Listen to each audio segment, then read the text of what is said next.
All right, so we're back for another deep dive, and today things are going to get pretty interesting. Oh, yeah, definitely. We're going to be looking at some excerpts that really focus on faith and leadership, but also on like this idea of what we value, earthly versus heavenly treasures and all Mm. that. And we're going to be pulling from a couple different sources, the book of Joshua Okay. and some teachings of Jesus, That's and good. hopefully try to figure out how we can apply some of these really ancient lessons to our modern lives. Yeah, always a fun challenge. Right, Yeah, exactly. try to connect those dots. Yeah, so why don't we just jump right in with the book of Joshua? He's the leader who brings the Israelites to the promised land. Right. And there's that crazy part in Joshua 10:12 where he actually commands the sun and moon to stand still. And what's so wild is like the text says God listened. It's crazy, right? Yeah, it's not just like Joshua's bold faith, it's a powerful image that I think points forward to Jesus. Yeah, so that's the concept of like a type of Christ, right? Can you explain that a little more? Yeah, totally. So when we talk about typology in the Bible, we're talking about how certain figures or events kind of prefigure or symbolize things about Christ. Okay, So you can almost imagine like a shadow or a faint image I see. that points forward to the real thing. So in this case, you've got Joshua's leadership, his obedience to God, and even his military victories, all kind of pointing forward to Jesus's ultimate victory. So like stopping the sun, which seems impossible for us, mirrors Christ's power. Exactly. Yeah. Yeah, it's like this powerful illustration that even like the laws of nature have to bend to God's will. And it makes you wonder, how does this type of Christ idea apply to other parts of Joshua's life? Yeah. Could his leadership style give us clues about the kind of leader Jesus was? Yeah, that's an interesting thought. I mean, the text does mention like his obedience to God over and over again, which reminds me of one verse that really struck me, Joshua 24:15. Okay. As for me and my house, we will serve the Lord. Like it's such a powerful declaration, but like how practical is that for us today? Mm-hmm. We're not out there commanding celestial bodies to stop. Right, right. Like what does serving the Lord really look like in our everyday lives? Yeah. It's easy to get caught up in the spectacular parts of the story, Yeah. the miracles. For sure. But the real takeaway is those underlying principles. Mm. So it's Joshua's like unwavering faith Okay. and his commitment to God's will, even when things get tough. So instead of focusing on the act itself, it's the qualities that allowed him to lead with Yeah. conviction. Yeah, and if Joshua were leading us today, what would our promised land be? Mm. What obstacles would we face, and how can we cultivate that same kind of faith and courage to overcome them? Yeah, that's a good question, and it definitely feels very applicable. Yeah, those are the questions that make the ancient text relevant. Mm-hmm. Now, there's one more detail about Joshua I thought was super interesting before we move on to talking about like the whole treasure concept. Okay. He ends up marrying Rahab, Oh, the woman who helped the Israelites in Jericho, right. which is kind of crazy because like she was their enemy. It's like this total plot twist. I know, right? What do you make of that? Well, I think it's fascinating because it challenges like our easy assumptions about forgiveness and reconciliation. Oh, yeah, for sure. It kind of forces us to think about like, okay, what does it really mean to forgive someone? Right.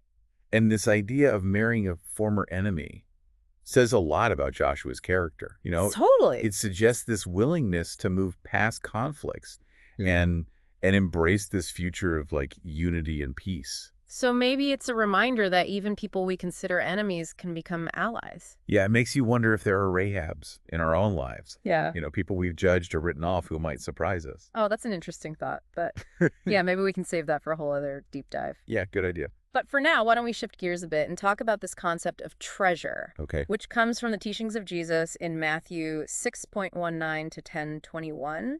Yeah, that passage really highlights that contrast between earthly treasures and heavenly treasures, and it's a distinction that's as important now as it was back then, Absolutely. for sure. Yeah. Okay, Yeah. so let's break this treasure thing down a little bit. Okay. In Matthew 6:19-21, Jesus compares these earthly treasures with heavenly treasures. What exactly did he mean by that? Well, when he talks about earthly treasures, he's referring to like material possessions, wealth status, all that kind of stuff. Things that could be lost or stolen or just fade away. Right, the things that don't last.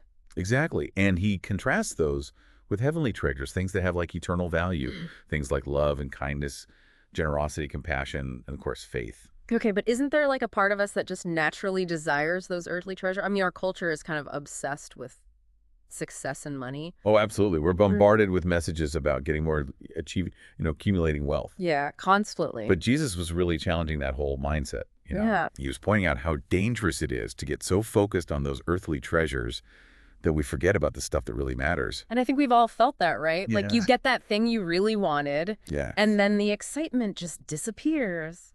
Right. It's like that classic hedonic treadmill. Is that what it's called? Yeah. We just keep chasing after that next thing, thinking it'll make us happy.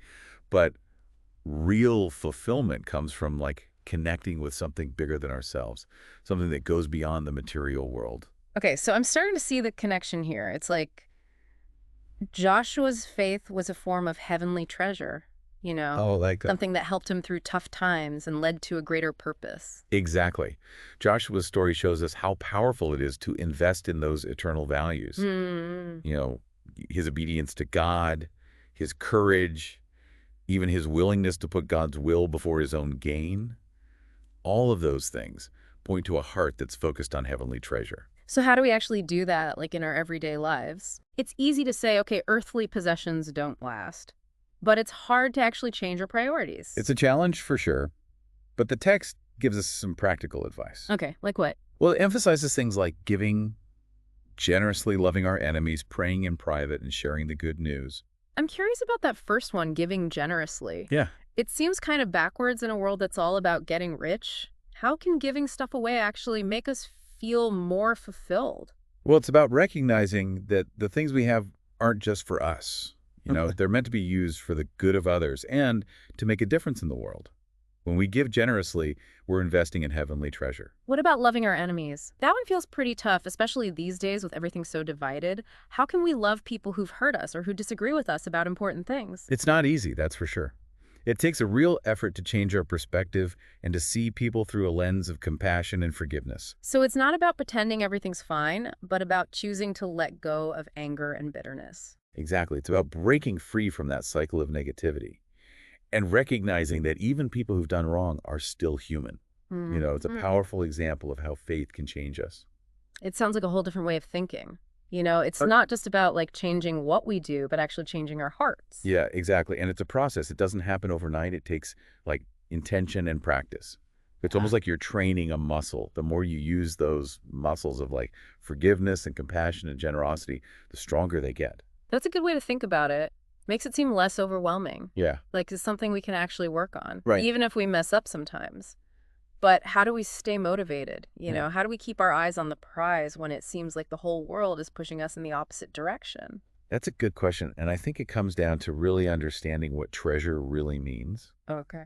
When we realize that lasting fulfillment comes from investing in things that have eternal value, it changes our whole outlook. So we shift our focus from the temporary to the eternal. Exactly. And it's about aligning our desires with God's will. When we do that, we find a sense of purpose and meaning that's so much deeper than anything this world can offer. I'm starting to see how all these pieces fit together. Joshua's faith, Mhm. Jesus' teachings on treasure, this idea of aligning our hearts with God's will. It's like they're all pointing us towards the same truth. Yeah, True fulfillment comes from investing in what lasts forever. absolutely. And that's a truth that's available to everyone, no matter who you are, what you've done in the past. It's an open invitation to anyone who wants a life of purpose and meaning. So if there's one thing you'd want our listeners to take away from this deep dive, what would it be? I think it all boils down to this simple question. Where is your treasure? What are you spending your time, your energy, your resources on? Are those things in line with your values and with God's will?